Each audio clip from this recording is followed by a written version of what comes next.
নমস্কার বন্ধুরা, আমি শর্মিষ্ঠা কিচেনে সবাইকে স্বাগত। আজকে আমি আপনাদের সঙ্গে একটা দারুণ স্বাদের রেসিপি শেয়ার করছি, ভেজ বিরিয়ানি। এখানে আমি দেরাদুন রাইস নিয়ে নিয়েছি। এটা আমি 6 ঘন্টা আগে জল দিয়ে ভিজিয়ে রেখেছি। এর মধ্যে আমি নুন দিয়েছি আর সাদা তেল দিয়েছি। আমি গ্যাসটা অন করে দিলাম।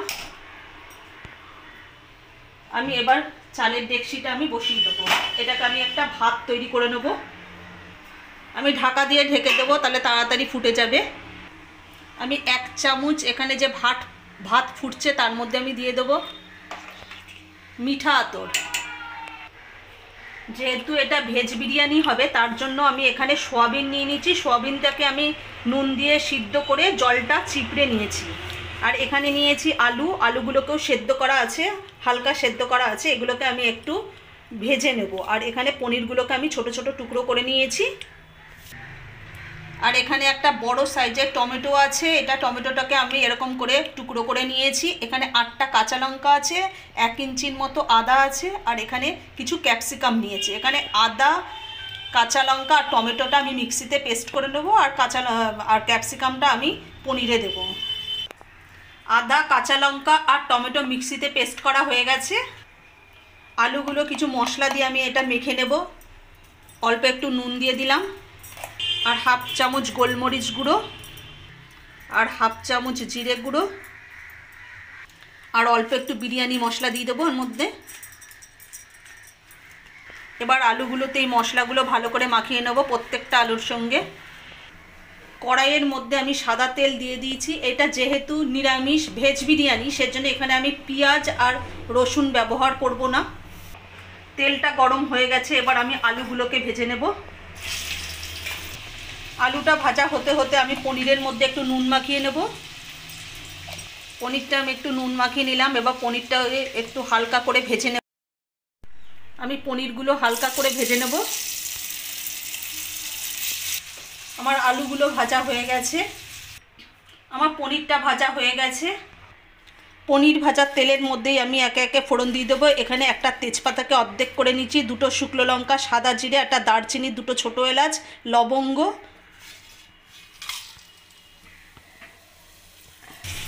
বিরিয়ানির জন্য ভাতটা একেবারে রেডি হয়ে গেছে।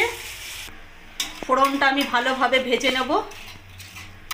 ফোড়নটা ভালো করে ভাজা হয়ে গেছে। ফোড়নের থেকে সুন্দর একটা গন্ধ বেরোচ্ছে। এবার আমি ক্যাপসিকামটা এর মধ্যে দিয়ে দেবো। ক্যাপসিকামটা এবার একটু লাল করে ভেজে নেব। আমি অল্প করে নুন দিয়ে দিলাম। এবার ক্যাপসিকামটা আমি ভালো করে ভেজে নেব।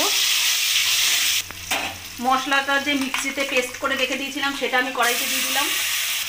এখানে কিছু মশলা অ্যাড করব। 1 চামচ হলুদ গুঁড়ো দিয়ে দিলাম, 1 চামচ জিরে গুঁড়ো, 1 চামচ ধনে গুঁড়ো। এবার মশলাটা ভালো করে কষিয়ে নেব।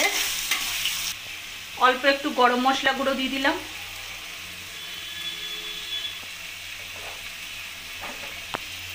এবার ভালোভাবে মশলাটা কষিয়ে নেব।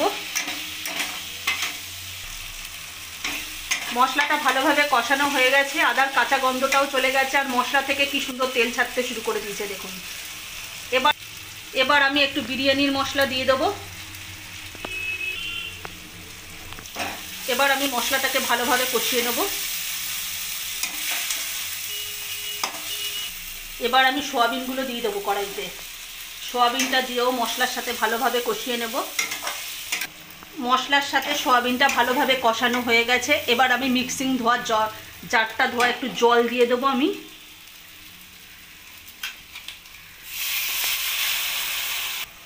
এবার সোয়াবিনটা ভালো করে মিক্স করে নেব জলের সাথে।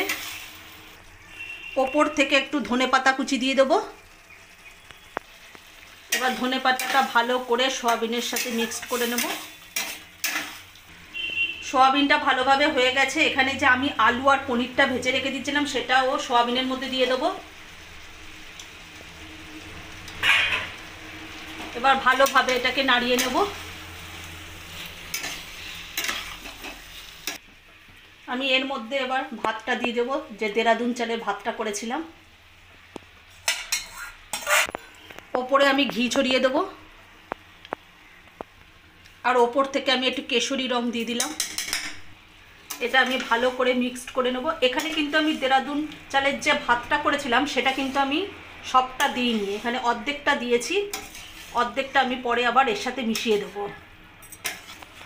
এবার আমি সমস্ত চালটায় ভাত করেছিলাম যে সমস্ত ভাতটাই আমি দিয়ে দিয়েছি এর মধ্যে। এবার আমি ভালোভাবে এটাকে মিক্সড করে নেব। আমার বিরিয়ানিটা একেবারে রেডি হয়ে গেছে, ভেজ বিরিয়ানি। ওপর থেকে আমি আর 1 চামচ ঘি ছড়িয়ে দিলাম। এবার আমি নামিয়ে নেব। আমার ভেজ বিরিয়ানি একেবারে রেডি। আজকে দিন আমাদের এই ভেজ বিরিয়ানি রেসিপিটা যদি ভালো লেগে থাকে তাহলে লাইক, কমেন্ট, শেয়ার এবং সাবস্ক্রাইব করতে ভুলবেন না। আর অবশ্যই এবার বাড়িতে বানিয়ে খাবেন।